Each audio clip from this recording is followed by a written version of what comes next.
आजको हाम्रो टपिक छ डेरिभेसन अफ द स्टोक्स ल है।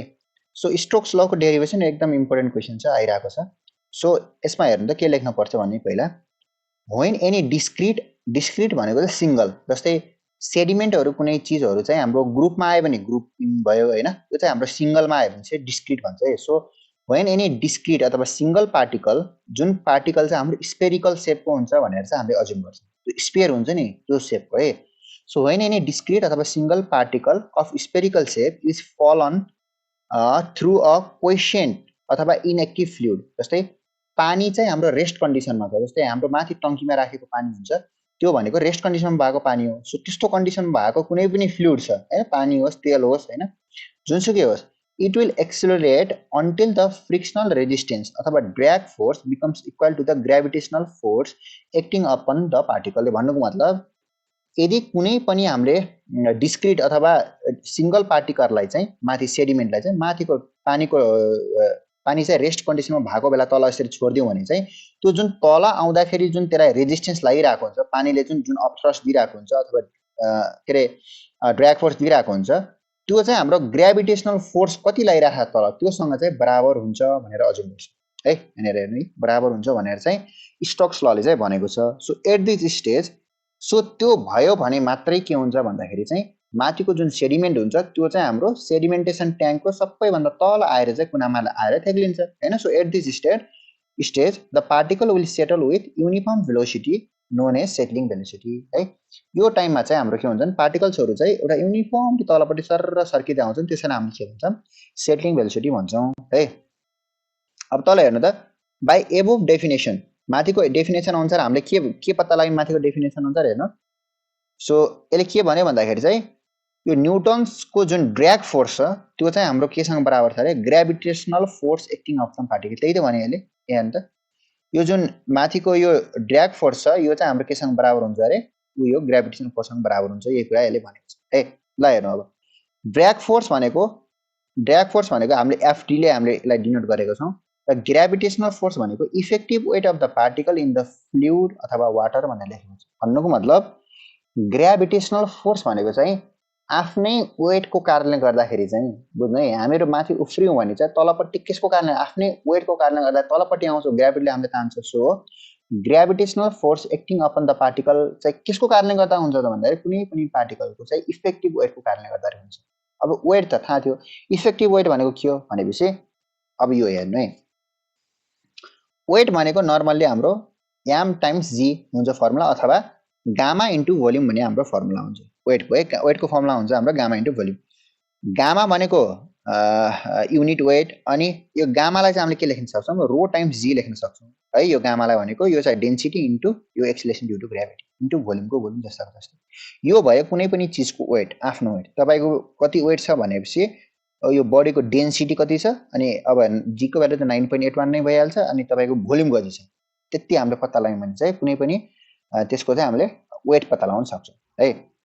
अब इफेक्टिभ वेट भनेको कस्तो भन्दाखेरि चाहिँ, जस्तै पानी तलपट्टि आउनको लागि चाहिँ पानीलाई चाहिँ कसैले, पानी तलपट्टि यसरी आउनको लागि चाहिँ हेर्नु त, सरी पानी भन्छ, कुनै पनि सोलिड पार्टिकल चाहिँ पानी अथवा कुनै पनि फ्लुइडमा चाहिँ यसरी तलपट्टि आउनको लागि ऊ आफ्नो, मतलब कि त्यो पार्टिकलको आफ्नो वेट हैन माइनस त्यो पानी अथवा कुनै पनि फ्लुइड, एफ भनेको फ्लुइड, त्यो फ्लुइडको वेट गरेपछि त्यसलाई हामीले इफेक्टिभ वेट भन्छ है। कुनै पनि सोलिडको इफेक्टिभ वेट निकाल्नु छ भनेपछि पानीमा त तलपट्टि गइरहेको बेला उसको आफ्नो वेट माइनस यो चाहिँ कुनै पनि फ्लुइडको वेट चाहिँ हामीले यसरी माइनस गरिदियो भने त्यसलाई हामीले इफेक्टिभ वेट भनेको छौँ है। ल हेर्नु त, आफ्नो वेट भनेको रो, अब यसैमा गरिदिउँ है, हेर्नु है, जीको भ्यालु कहिले चेन्ज हुने कुरा भएन, भोल्युम पनि एउटै हुने भयो होइन। सो रो भनेको एकपटक सोलिडको लागि रो एस हुन्छ होइन, इन्टु जी इन्टु भोल्युम, यही एकपटक चाहिँ फ्लुइडको लागि रो एफ इन्टु जी इन्टु भोल्युम जस्तो जस्तो हुन्छ है।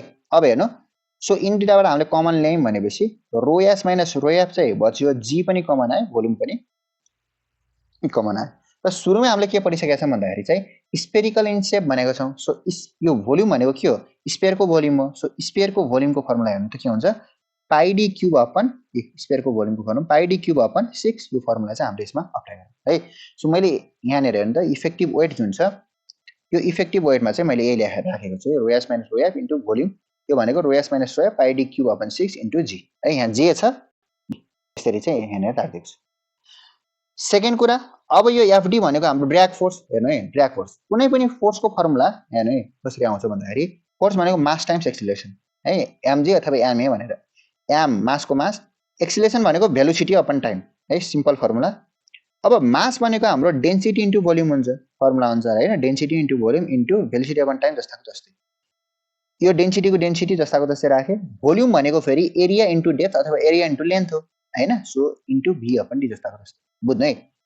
अब रो को रो, एरिया को एरिया हेर्नु है, यो लेन्थ अपन टाइम भनेको के हाम्रो भेलोसिटी हो हैन, लेन्थ अपन टाइम भनेको भेलोसिटी, फेरि यो भेलोसिटी पहिलाको जस्तोको जस्तो। सो रो ए भी स्क्वायर भन्ने फर्मुला चाहिँ हाम्रो त्यसको हुने रहेछ, फोर्सको हुने रहेछ है। फोर्सको फर्स्ट हामीले कन्भर्ट गरेको मात्रै, रो ए भी स्क्वायर हुने रहेछ। अनि यो हेर्नु रो बी स्क्वायर लेख्यो भने एरिया के हुन्छ पाई डी स्क्वायर अपन 4, एरिया त हाम्रो पाई डी स्क्वायर अपन 4। सो यो फर्मुला चाहिँ मैले यहाँनिर लिएर राखिदिएको छु। सो अब चाहिँ हामीले ड्र्याग फोर्सको ठाउँमा चाहिँ हेर्नु है, ड्र्याग फोर्सको ठाउँमा अब यो सिडी अपन 2 भन्ने चाहिँ यो कोफिसिएन्ट अफ ड्र्याग कोफिसिएन्ट भन्छ नि यसलाई, यति चाहिँ हामीले यो एक्स्ट्रा थप्नु पर्यो हैन।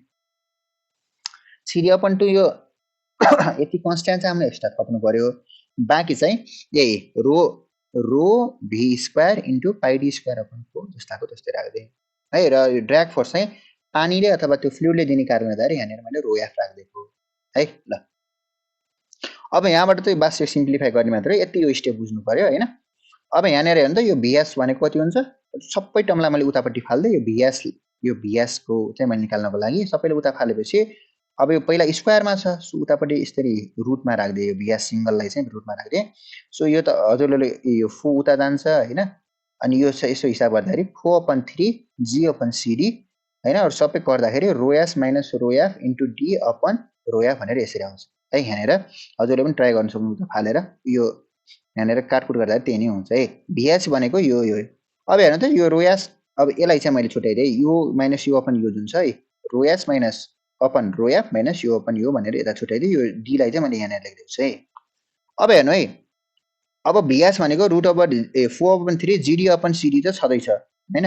अब हेर्नु है, rho F upon rho F भनेको त 1 आयो। अब यो जी कसरी आयो भन्दाखेरि हेर्नु है, यो स्पेसिफिक वेट हैन, ग्रेभिटी, स्पेसिफिक ग्रेभिटी हो यो है। हेर्नु त स्पेसिफिक ग्रेभिटीको फर्मुला हाम्रो के हुन्छ भन्दाखेरि चाहिँ density of solid upon density of water अथवा कुनै पनि फ्लुइड जुनमा चाहिँ त्यो सोलिड छ। सो यो फर्मुला चाहिँ मैले यहाँनिर ल्याएर अप्लाई गरिदिएँ है। अप्लाई गर्ने बित्तिकै density of solid upon density of fluid भनेको स्पेसिफिक ग्रेभिटी माइनस 1 है। यो गरेपछि अब यो स्क्वायर यो जुन रुट ओभर छ यसलाई चाहिँ मैले यसरी 1/2 लेखिदिएको छु, हजुरहरूले यति लेख्नु पनि पाइयो है। सो यो अब यो जुन आयो हाम्रो इक्वेसन, यो चाहिँ हाम्रो स्टोक होइन है, यो जो म्याक्सिमम झुक्किने चाहिँ इक्जाममा यही हिँडेर हो।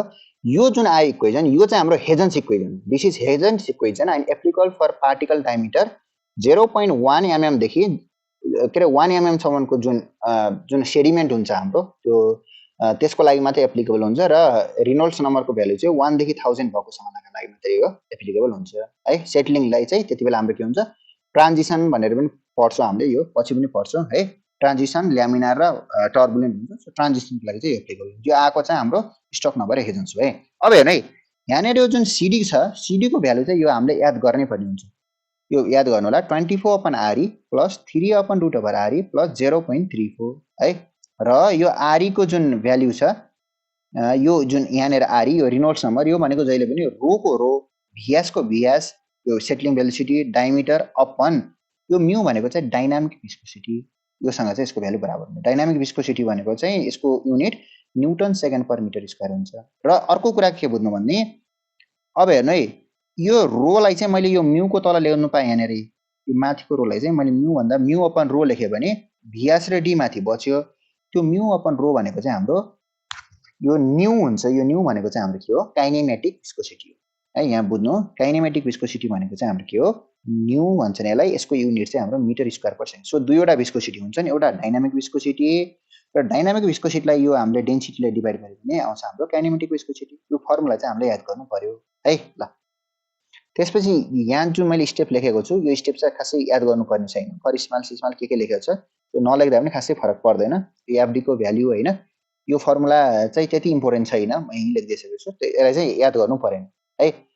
अब एट दिस केस यहाँबाट के बुझ्नु भन्दाखेरि यो केसको लागि अहिलेको हामीले जुन गरिरहेको छौँ किनकि स्टोक्स ल भनेको चाहिँ हाम्रो को लागि चाहिँ के हुन्छ भन्दाखेरि वी पुट सिडीको भ्यालु यहाँनिर हेर्नु त सिडीको भ्यालु यो जुन छ सिडीको भ्यालु पछाडिका यिन दुईटा टर्मलाई हामीले इग्नोर गर्छौँ यो स्टोक लको लागि है स्टोकले के गरेको छ भने यिन दुईटालाई इग्नोर गरेर 24/आरई मात्रै राखेको छ हेर्नु है 24/आरई राखेको छ होइन ओन्ली र आरईको भ्यालु चाहिँ अब आरईको भ्यालु चाहिँ यहाँ थाहा पाइसक्नुभयो VS into D upon nu यो चाहिँ हाम्रो काइनेमेटिक भिस्कोसिटीको टर्ममा चाहिँ यसरी राखेको स्टोकले गरेको है यो स्टोकले यसरी राखेर चाहिँ अब यो जुन आएको इक्वेसन थियो अघि न यसमा चाहिँ हेर्नु है सिडीको भ्यालु चाहिँ सिडीको भ्यालु चाहिँ 24/आरई मात्रै राख्यो यसैमा होइन त्यसपछि यो जुन आरई छ आरईको ठाउँमा फेरि गएर के राख्दियो VS into D upon nu भनेर राख्दियो कि स्टोकले सो हेर्नु बुझ्ने 24/आरई राख्यो अनि आरईको ठाउँमा चाहिँ आरई फेरि माथि गयो नि त यता मल्टिप्लाई गर्यो अपनमा छ नि त होइन सो यसको ठाउँमा चाहिँ VS into D upon nu राखिदियो र दुईटैतिर स्क्वायरिङ गर्दै स्क्वायरिङ गर्दाखेरि एउटा भीएस पर्छ त्यो भीएसको भ्यालु कति हाम्रो